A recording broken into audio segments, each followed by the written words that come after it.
Hello everyone. In this video, I'll guide you through how to use the Uber app in 2026 with a simple, beginner-friendly walkthrough so you can book your first ride with confidence.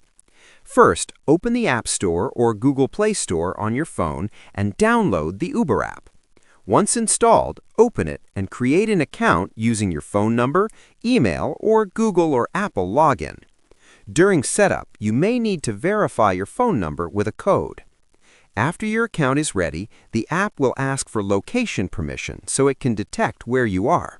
Allow this so Uber can automatically set your pickup point. Now, on the main screen, you will see a box that says Where to. Tap that box and type the destination where you want to go.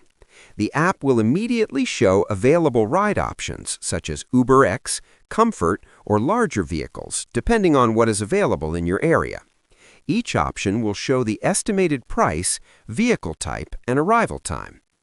Next, choose the ride option that fits your budget and number of passengers. Before confirming, you can review the pickup location on the map and adjust it if needed. After that, tap Confirm Ride.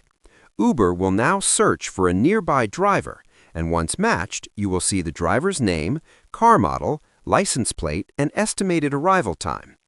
While waiting, you can track the driver moving toward your pickup point in real time on the map.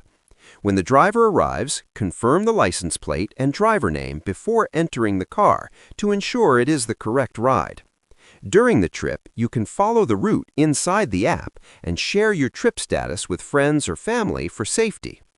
Once you reach your destination, the ride will end automatically, and payment will be processed through the method you added earlier, such as a credit card, debit card, or digital wallet. After the trip, you can rate your driver and leave feedback if you want.